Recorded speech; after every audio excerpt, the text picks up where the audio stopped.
Bon. Voilà, oui. Bonsoir donc à tout le monde. On va assister à la dernière soutenance de la journée.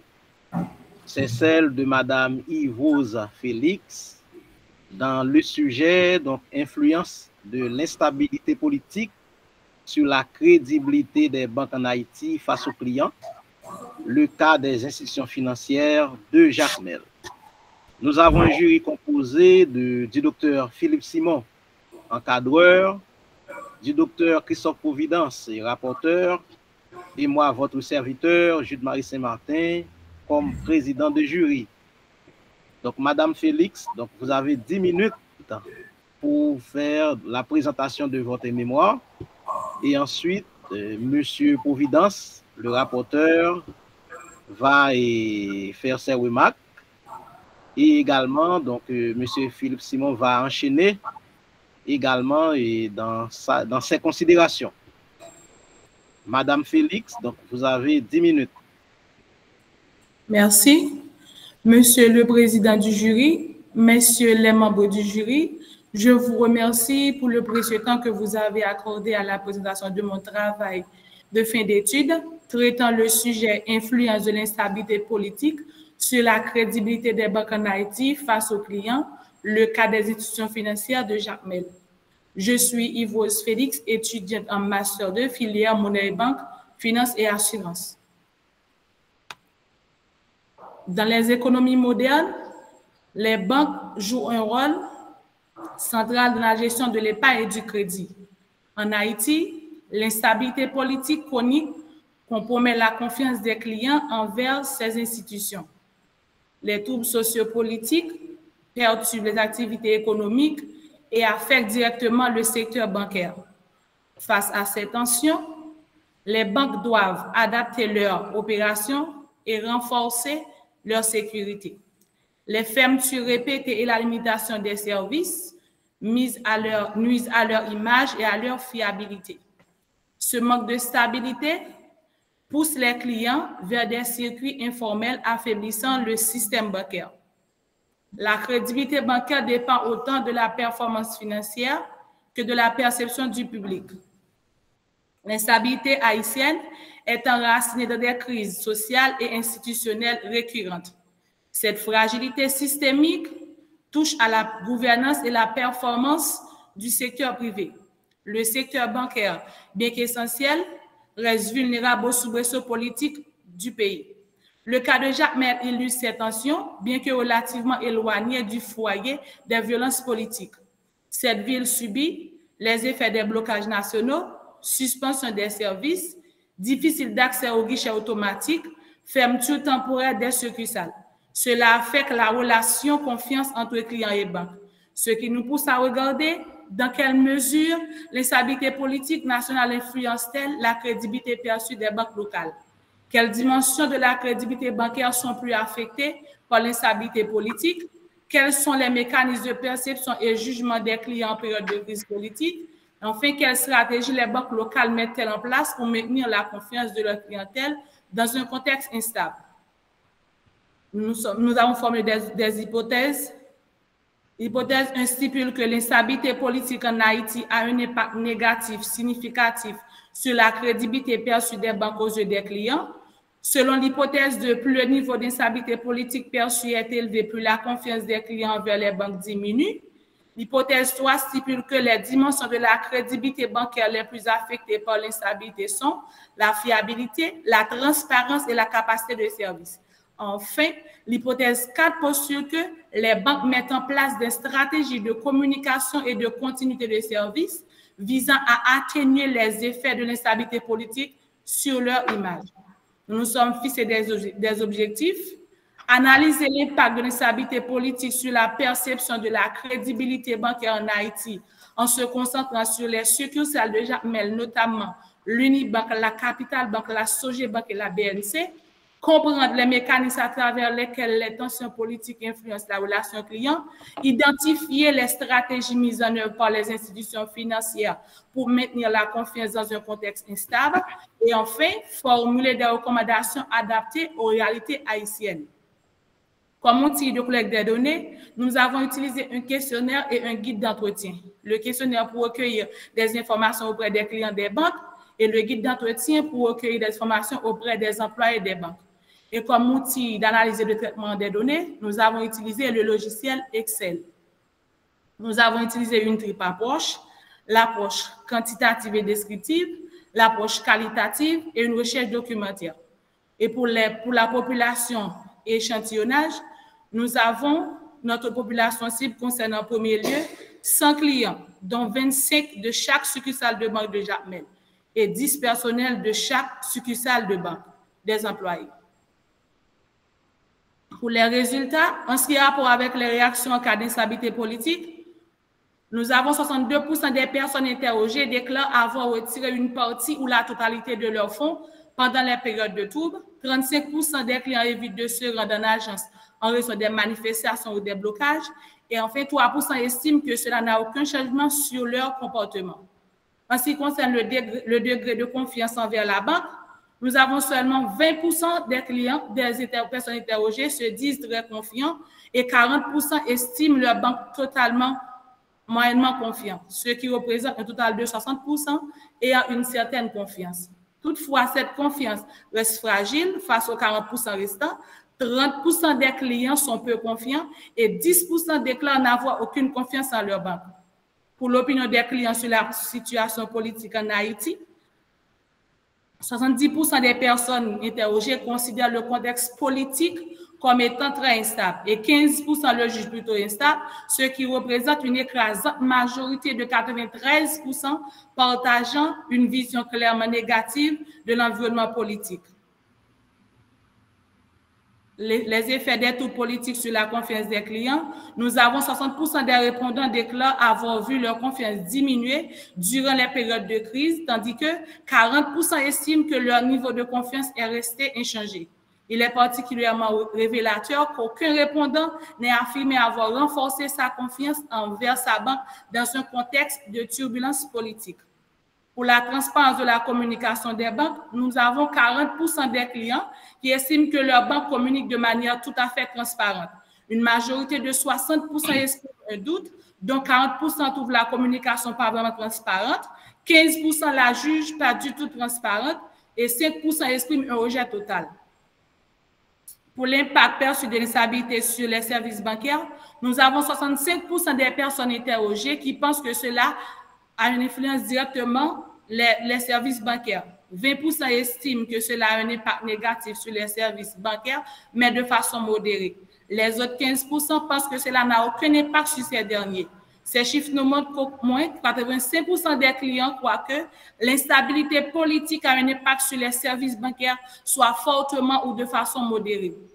Pour les clients affectés personnellement par une fermeture ou une rupture de services bancaires, nous avons 58% des clients interrogés, soit respectivement 53 et 5%, déclarent être souvent ou très souvent affectés par des fermetures ou des ruptures de services bancaires dues à l'instabilité politique. À cela s'ajoute le fait que 30% des clients disent être rarement touchés. Une très faible proportion, 12%, échappe totalement à ces perturbations. Pour les principales attentes des clients de la banque, nous avons 65% des interrogés attendent une meilleure communication de la part de leur banque. 58% demandent à avoir accès aux services numériques, 52% estiment que leur banque doit renforcer la sécurité et 40% appellent à un effort de stabilisation des opérations de la part de les banques.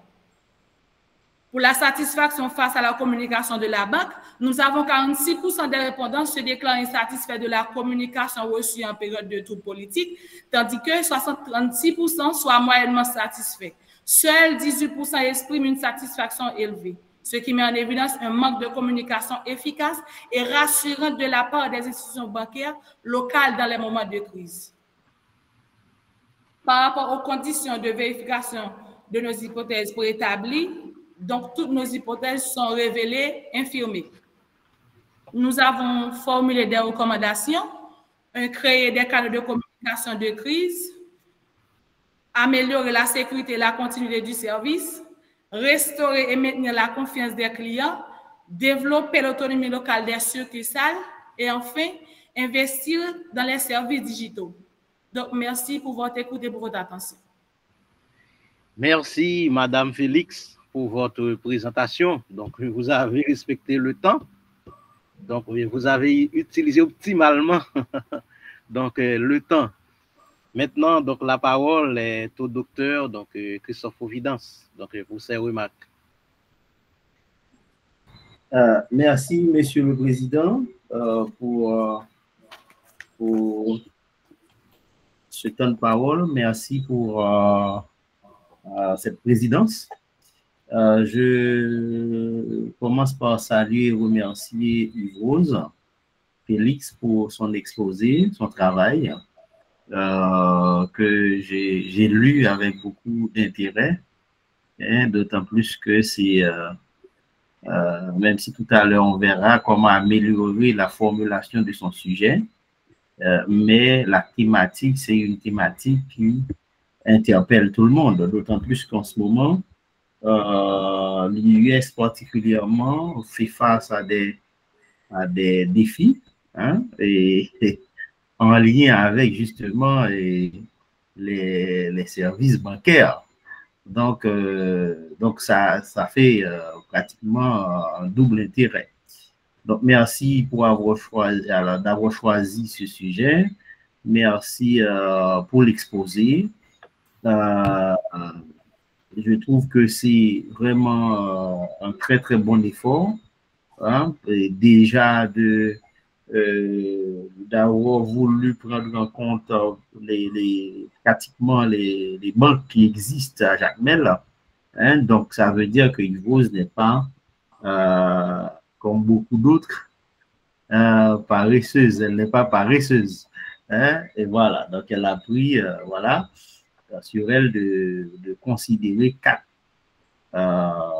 banques. Et voilà, donc ça, c'est déjà tout à son honneur. Et je dois dire que oui, il y a un effort aussi qu'on apprécie beaucoup pour respecter le canevas sur le plan de la forme. Hein? Et donc ça aussi, c'est appréciable, hein? Même si elle a voulu, en tout cas, à chaque fois, elle laisse un espace entre chaque paragraphe, histoire d'avoir plus de pages. Donc, ça s'appelle du remplissage. Ça, on le dénonce, puisqu'on ne fait pas ces genres de choses à l'IS.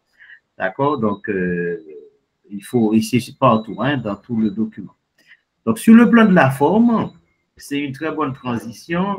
Moi, je trouve que le sujet doit être revu parce que le travail en lui-même est intéressant, mais je me demande vraiment s'il ne faut pas, en tout cas, trouver mieux influence de l'instabilité politique.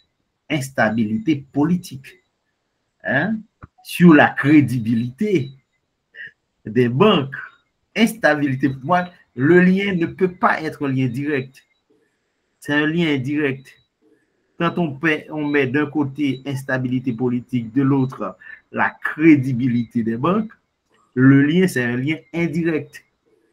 Parce que qu'est-ce qui fait la crédibilité des banques? C'est un ensemble de services, la capacité de chaque banque à fournir un ensemble de services ou même des produits, hein, à leurs clients. D'accord?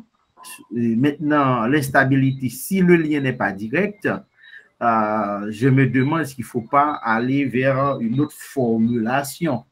Hein? Et puis, dans son travail, on a bien vu qu'en réalité, elle parle d'un ensemble de choses, des menaces peut-être, des conditions, on va même parler d'insécurité, de troubles, hein? Mais ça ne renvoie pas à l'instabilité politique.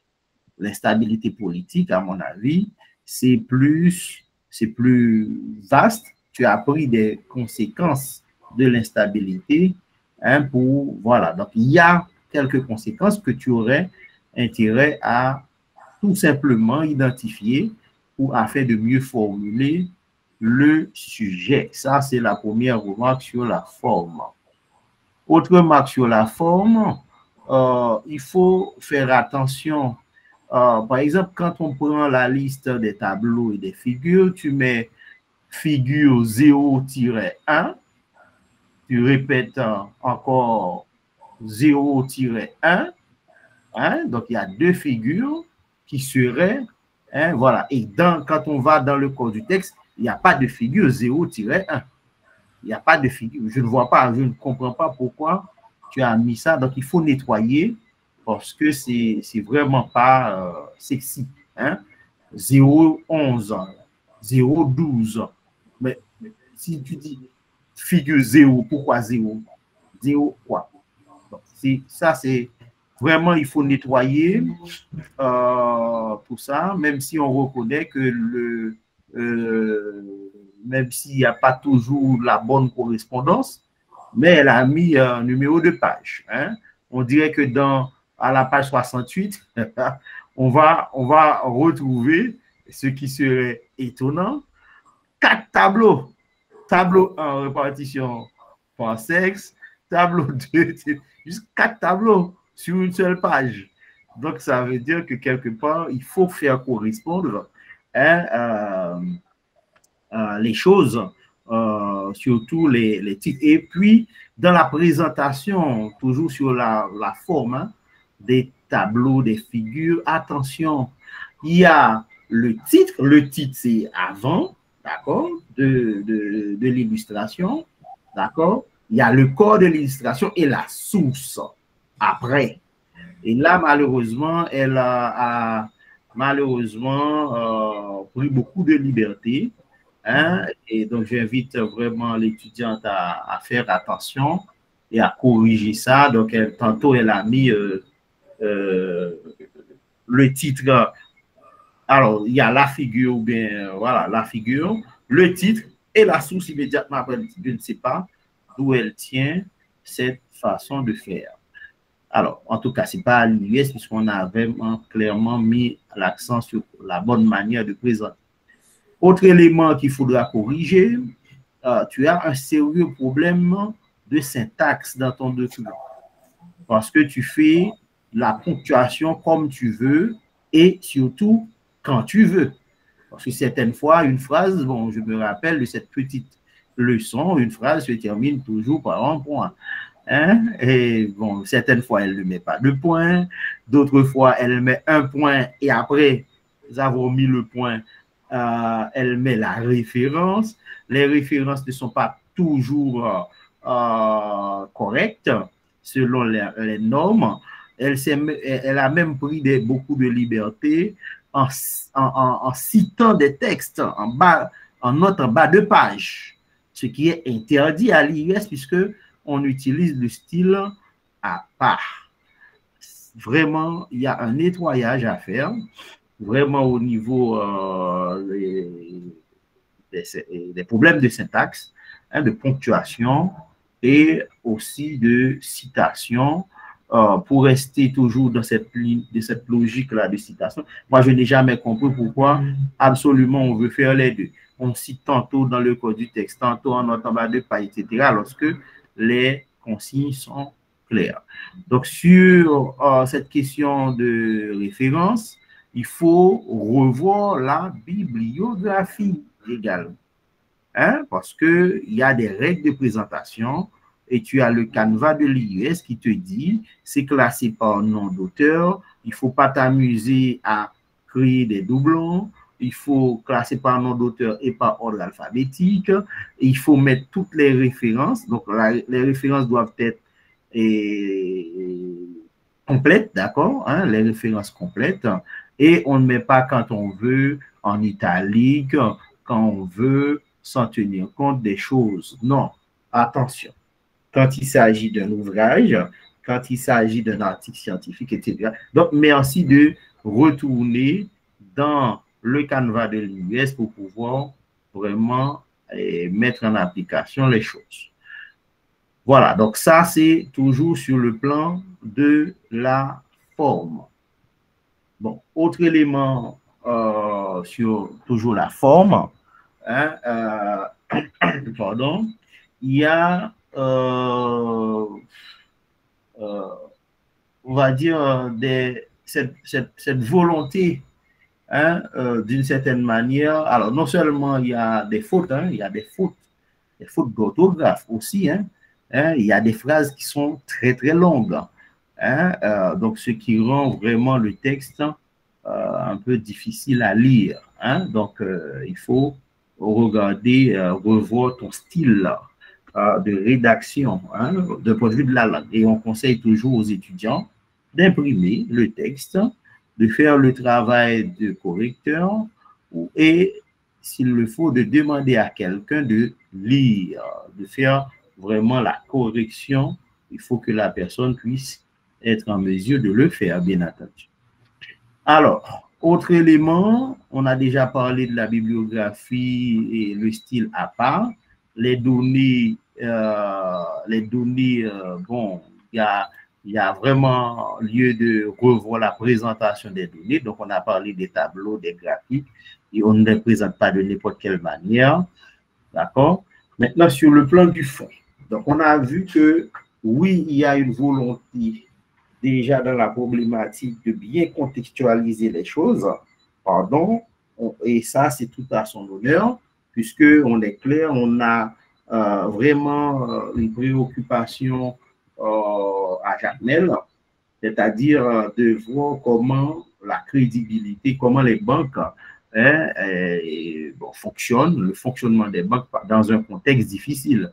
Hein. Mais moi, j'aurais la première question. Est-ce qu'elle peut nous dire clairement, je n'ai pas retrouvé ça dans le texte, clairement, 5 éléments qui seraient à la base aux yeux des clients, aux yeux d'un client quelconque, de la crédibilité. Quand est-ce qu'on dit qu'une banque est crédible? Et j'aimerais bien vraiment qu'elle nous réponde. Et elle pourra à ce moment-là essayer de faire le lien avec l'instabilité, hein, parce que c'est pas la crédibilité renvoie, à mon sens, à autre chose. Maintenant, au niveau théorique, il y a certes des éléments intéressants, je ne sais pas ce qui m'arrive, il y a certes des éléments intéressants, mais malheureusement, il y a une absence de recul, d'éléments critiques. Hein? Et ça, vraiment, je ne sais pas pourquoi, les étudiants aiment bien citer les uns et les autres sans faire un dialogue entre les auteurs et encore mieux, se positionner dans le débat pour montrer exactement ce que le travail en question va apporter. Donc, certes, le cadre théorique est riche, mais il n'y a pas de recul. Tu ne prends pas assez de recul pour critiquer, pour montrer finalement ce que toi-même tu vas vraiment apporter. Autre élément, il y a au niveau méthodologique, on est toujours sur le fond. Au niveau méthodologique, on peut dire que, bon, je ne sais pas, c'est la grande tentation. Hein, les étudiants aiment dire études quantitatives, études qualitatives. D'accord? Bon, mais quand on dit une étude, en réalité, depuis la formulation du sujet, si l'étude est plus de portée qualitative ou de portée quantitative, ça se voit. Ça veut dire que déjà le sujet qu'on va traiter nous impose un certain nombre d'éléments en termes d'outils et de techniques à mobiliser. Parce que la méthodologie, c'est la mobilisation des outils et des techniques en vue de réaliser un travail. Donc, il n'y a pas de méthodologie toute faite ou passe-partout. La méthodologie doit être adaptée par rapport à ce que l'auteur veut faire. Donc, malheureusement, il n'y a pas beaucoup de justice. Elle ne justifie pas beaucoup les choses, notamment son échantillon. Pourquoi 25 clients? Qu'est-ce qui justifierait ce choix?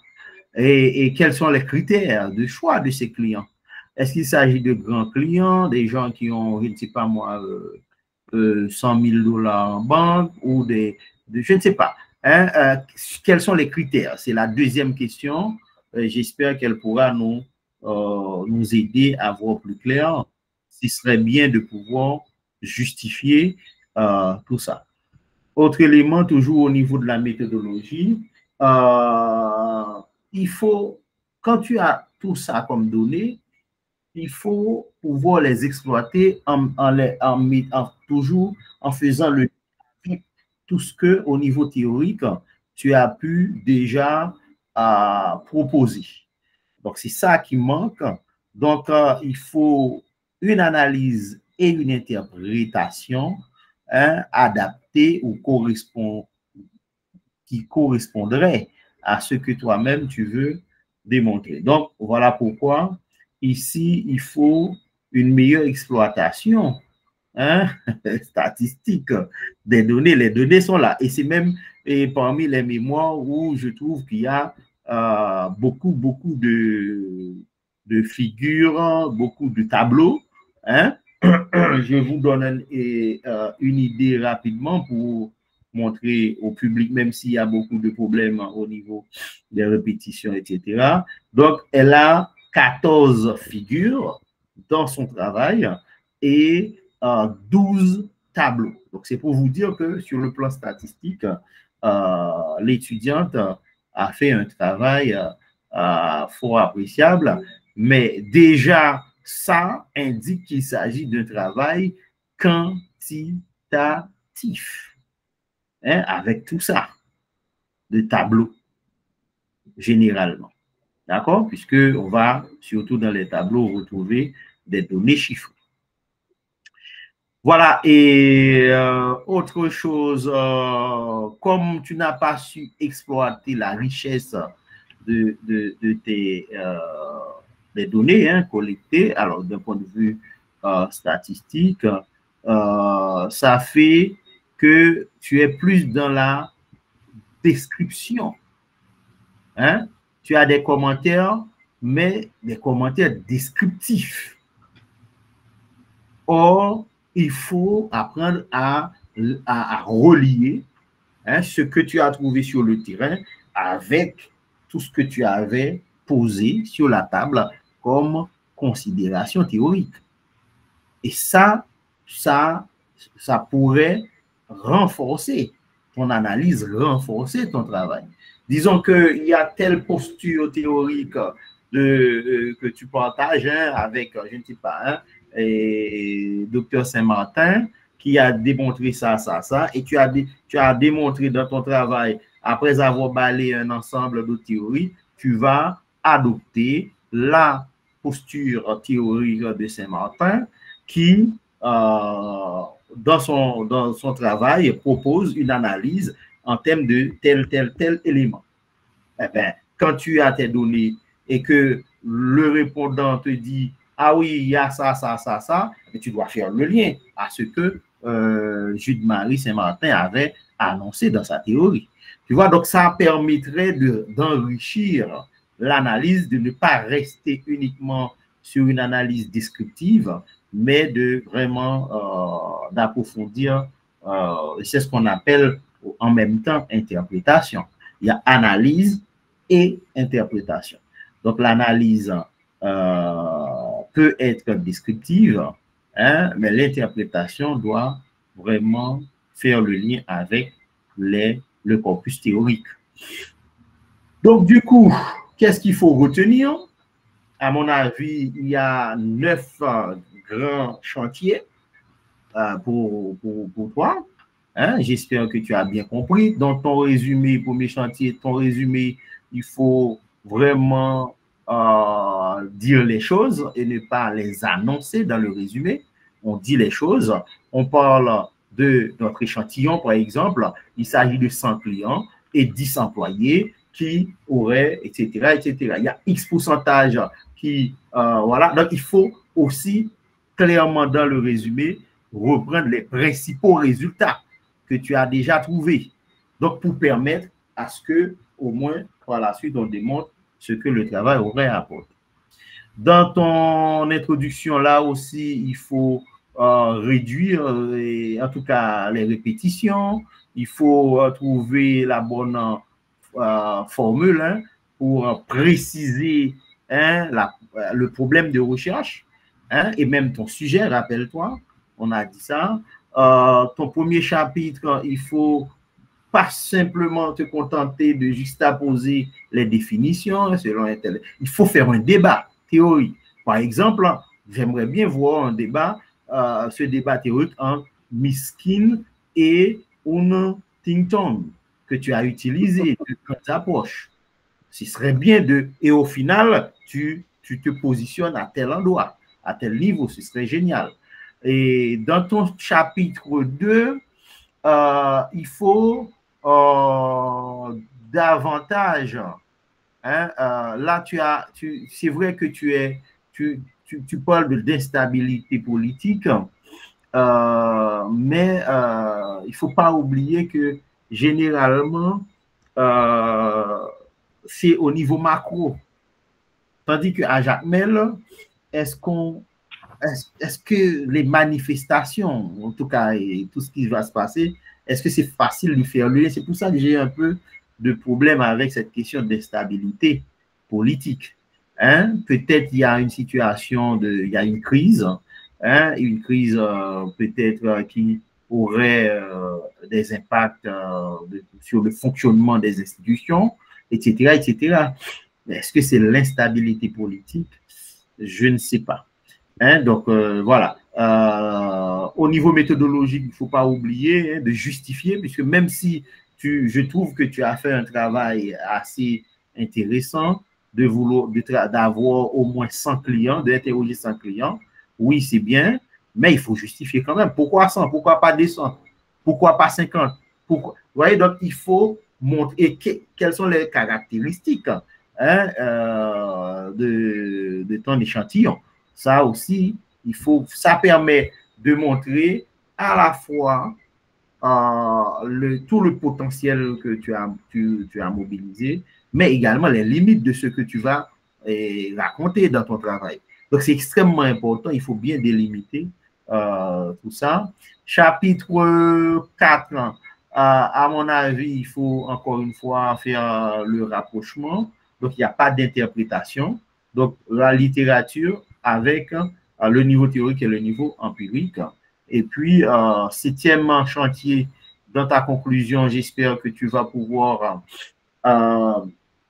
faire des comparaisons parce que quand on parle, parce que dans la conclusion, c'est bon de faire, comme on peut dire ça, tu es à Jacmel, c'est vrai, mais ce problème-là, c'est partout en Haïti. C'est même pas seulement en Haïti, il y a des problèmes là en termes de services bancaires et tout, dans la Caraïbe, par exemple. Ça aurait été intéressant aussi de prendre un cas pour voir comment ça se passe. Hein, et ça permettrait de faire de dégager plus de perspectives pour Haïti. Bon, la bibliographie, bon, selon les normes, et bien entendu, il faut donner un exemple de réponse d'un répondant ouais, quelconque pour voir par rapport à ce que tu as mis en annexe. Je retourne, je ne vais pas te poser de questions et sur l'annexe. Hein, et puis, tu as des tableaux que tu n'as pas analysés du tout. Tu les as mis, mais il n'y a pas d'analyse, il n'y a pas de... tu t'es contenté de mettre les tableaux sans, je ne sais pas moi. Et puis, on dirait même tu as mis en annexe, il y a ton outil. Je trouve que c'est un outil avec beaucoup de questions. Bon c'est... Voilà. Bon, je ne vais pas te poser cette question-là, mais même si je trouve qu'il y a un effort hein, pour non seulement aller vers un échantillon, on va dire plus ou moins acceptable, et un outil, même si tu mélanges à la fois et des questions fermées, des questions ouvertes, bon, ça a son avantage, mais aussi il y a un lot d'inconvénients. Et puis tu as non seulement un questionnaire, tu as un guide d'entrevue. Hein, voilà, je me demande entre ces deux outils, je vais m'arrêter là, Monsieur le Président, lequel est l'outil principal qui aurait permis vraiment de vérifier les principales hypothèses, même si tu en as tellement, hein, tu as 4 ou 5 hypothèses. Bon, en tout cas, quel outil qui serait à la base de la vérification de tes hypothèses? Merci, Monsieur le Président. Je m'arrête là en attendant la réaction de l'étudiante. Yes. Merci, docteur Providence, pour ces judicieuses remarques et sur un très bon travail également de l'étudiante. Donc, ces remarques servent pour vous permettre d'améliorer et donc le document. Mais ce ne sont pas des critiques destructives. Et en quelque sorte, je veux vous aider un peu, surtout dans la reformulation du sujet. Donc, en lisant le document, donc, je vois que vous voulez donc mesurer le niveau de perception des jacméliens donc, sur la crédibilité des banques dans un contexte d'instabilité et politique nationale. Donc, vous pouvez essayer normalement de reformuler le sujet donc, en ce sens, en prenant compte, bien sûr, et des commentaires donc, précédents et du rapporteur. Donc, mais essayez de reformuler donc, le sujet, parce que le contenu du mémoire, donc, je dirais plus. Oui. Excuse-moi, Jude. Je pense que c'est mieux de parler de crise sociopolitique que d'instabilité. Parce que ça renvoie à autre chose. La crise, ça veut dire que quelque part, il y a paralysie. Instabilité politique, ça renvoie à trop de choses, quoi. Donc, à mon avis, il faut réduire, être plus précis. Elle doit être plus précise dans sa formulation. Voilà. Oui. Normalement, le lien, c'est un lien direct, comme vous l'avez dit tantôt.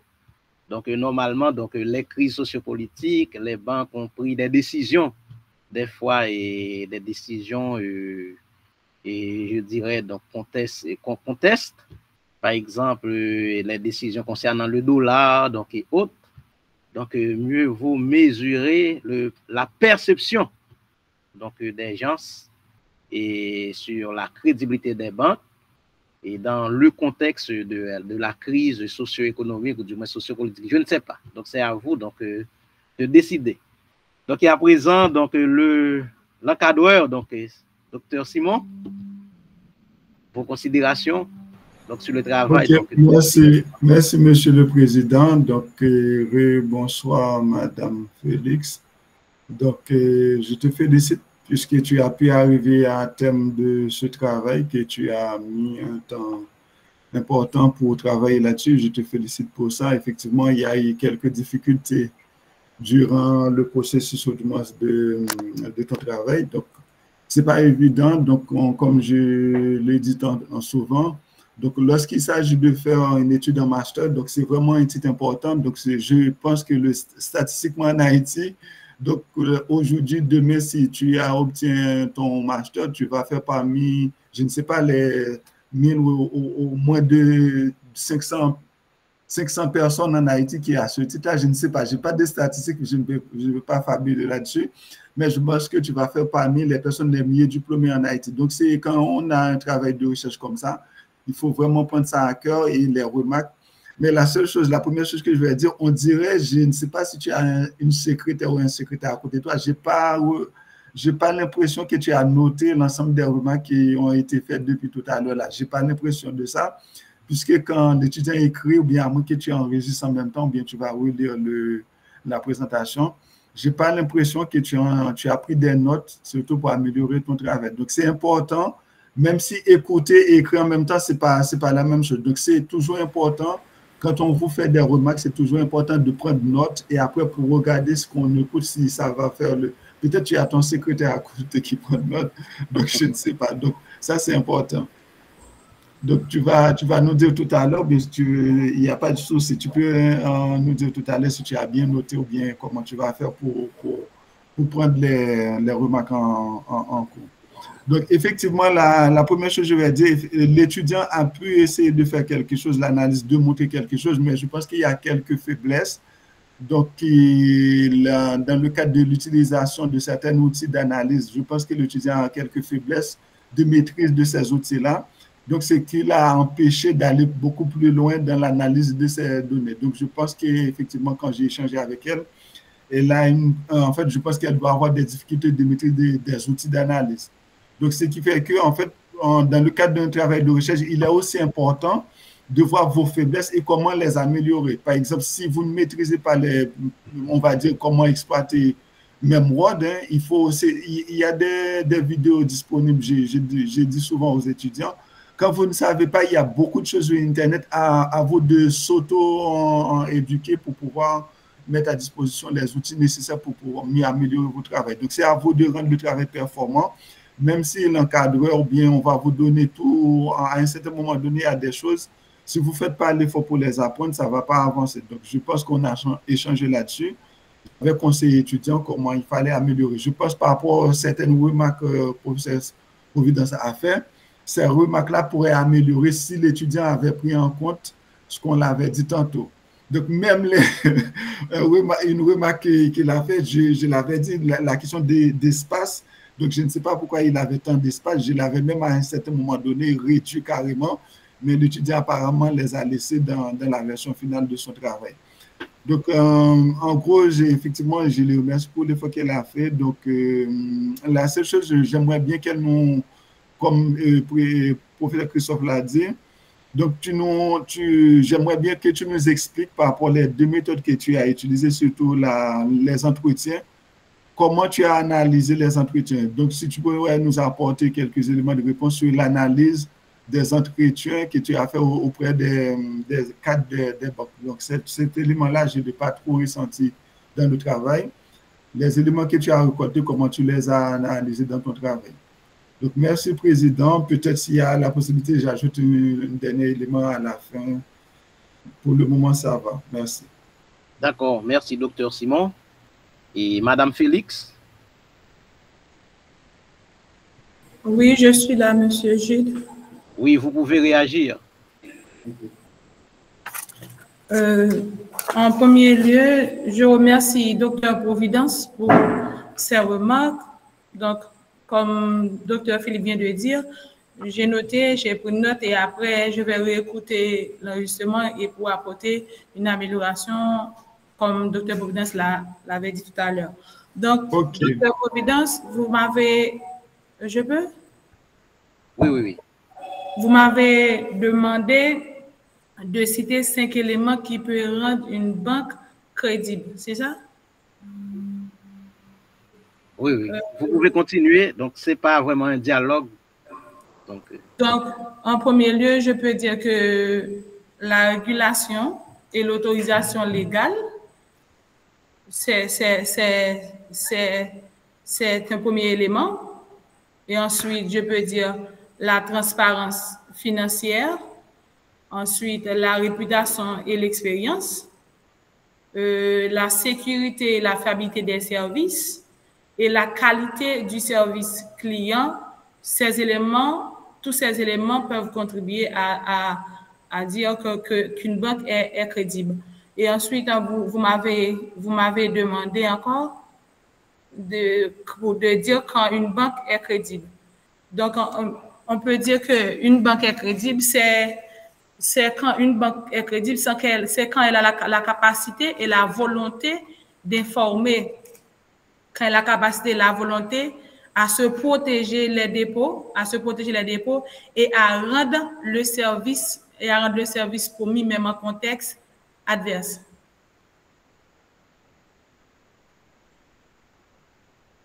Donc, vous pouvez continuer. Donc, C'est pour les deux questions posées par M. Providence. Et il m'a demandé de faire un lien entre l'instabilité politique et la crédibilité bancaire.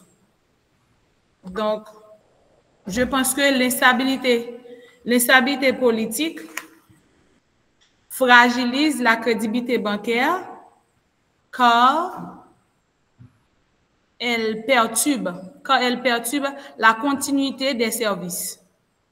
Et, par exemple, créer un climat d'incertitude économique, affaiblit la confiance des clients.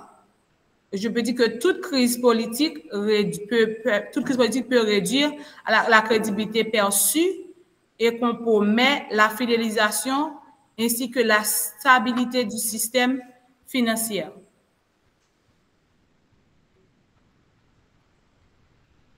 D'accord, donc vous pouvez continuer. Donc, une seule réaction et... Pour ajouter, je peux dire que l'instabilité politique a un lien direct avec la crédibilité bancaire. Donc, l'instabilité politique engendre un climat d'incertitude économique, inflation, chute de la monnaie, fermeture d'entreprises, diminution des investissements. Donc, dans ce contexte, les clients craignent pour la sécurité de leurs dépôts et la stabilité des services bancaires. Donc, ça peut avoir aussi des risques de fermeture, interruption des transactions, difficulté d'accès aux fonds. Donc, je peux dire que l'instabilité politique a un lien direct avec la crédibilité bancaire. Et ensuite... on ne va pas faire... Excuse-moi, bon, le lien n'est pas forcément direct, le lien est plus indirect, parce que l'instabilité politique touche tout le monde, on est d'accord. C'est tout, même les citoyens, parce que les phénomènes qui en découlent, disons qu'il y a des troubles, mais ce n'est pas uniquement les banques qui sont touchées. Les commerçants, tout le monde est touché. Ça veut dire quelque part, l'instabilité produit quelque chose qui, à son tour, affecterait le fonctionnement des banques.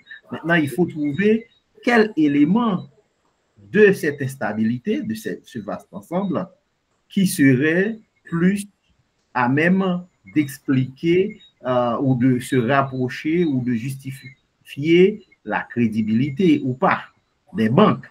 C'est pour ça qu'on t'invite à reformuler ton sujet. Parce que là, quand tu dis instabilité politique, ben, le lien n'est pas direct. Le lien n'est pas direct avec la banque. Oui. D'accord? C'est le comportement des banques par rapport à l'instabilité. Voilà. Parce que peut-être la banque va adopter telle mesure et parce qu'il y a instabilité etc. Et peut-être c'est par rapport à la BRH, peut-être par rapport à autre chose, quoi. Parce que s'il y a plus de moyens pour que les activités économiques puissent se dérouler normalement, les banques vont tout simplement prendre des mesures de protection. Aussi, peut-être le client va percevoir ça comme c'est comme manque de crédibilité. Moi, je croyais que voilà, donc il faut réfléchir pour reformuler et pour vraiment montrer que l'instabilité politique produit quelque chose qui, à son tour, affecterait la crédibilité bancaire. D'accord? Parce que si tu as parlé de instabilité, je ne sais pas moi, je dis n'importe quoi, hein, et au niveau des décisions de la BRH, oui, ça impacterait directement la banque. Donc, je ne sais pas, peut-être c'est une politique monétaire, je ne sais pas, mais il y a quelque chose qui se passe entre les deux et on ne peut pas dire que c'est un lien direct. On ne peut pas faire le lien direct. C'est là peut-être avec la gestion du dollar et lorsque la banque va donner $100 une journée à une personne, donc ça va créer une mauvaise perception donc, des clients. Donc... D'accord, docteur. D'accord. Alors pour les 100 clients interrogés, donc j'avais choisi 25 clients de chaque banque. C'est juste pour avoir un équilibre parce que j'ai choisi 25 clients de chaque succursale de banque, 25 de la BNC, 25 des clients de la Songé Banque et 25 de l'Unibank et de la Capital Bank.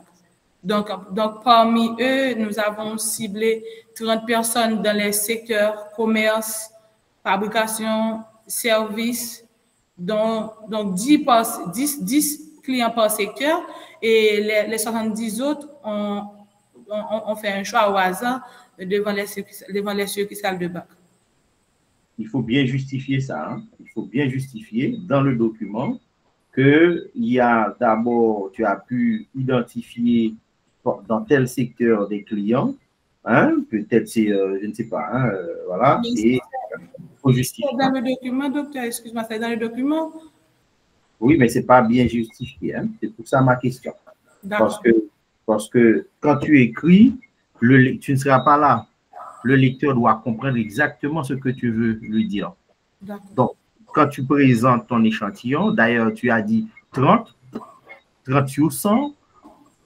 Comment les 30 sont repartis sur les 100? Tu vois, donc, même dans ta réponse, tu n'es pas précis, tu n'es pas clair. Donc, dans le texte, tu n'es pas clair. Donc, il faut vraiment préciser ces choses-là. Je sais que tu les as, mais ce n'est pas précisé. Voilà. D'accord. Continue. Et pour l'outil, quel outil qui serait vraiment au cœur de ton... Parce que tu en as deux. Quel est l'outil principal? Je voudrais savoir. Je peux dire le questionnaire. Le questionnaire, à partir du questionnaire, j'ai recueilli les données. J'ai pu collecter les données auprès des clients avec le questionnaire et avec l'entretien, j'ai recueilli des données auprès des employés et des banques. Et après, j'ai fait une analyse croisée de ces informations recueillies auprès des clients et des employés afin d'aboutir à un résultat. D'accord. Donc, le temps nous fait la guerre, donc vraiment, parce qu'on avait commencé, donc, et avant l'heure. Donc, Yvos Félix, donc, vous avez donc exactement 1 minute. Donc, pour compléter vos réponses.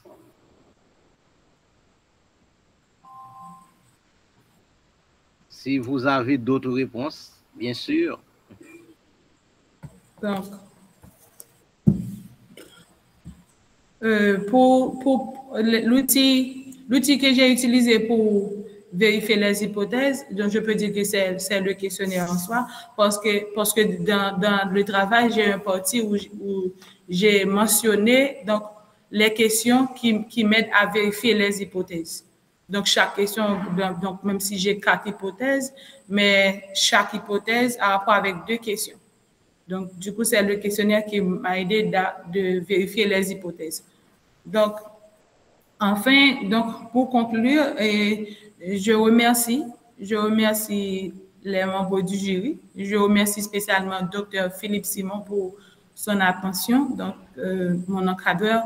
Donc, il a pris du temps à m'aider pour bien travailler. Donc, il a pris beaucoup de temps avec moi, beaucoup de patience aussi. Donc, Dr. Simon, je vous félicite et je vous remercie.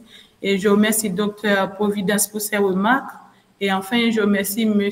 Jude Marie Saint-Martin. Donc, pour tous vos remarques, merci pour tout. Merci. Oui, Dr. Simon. Oui. Voilà, donc je n'ai pas d'autres choses à ajouter, donc c'est bon pour moi, merci. Providence. Oui, merci, c'est bon. Je pense qu'elle a bien défendu son travail, mais il faut que le document final puisse refléter tout ce qu'elle a dit et qu'elle soit vraiment...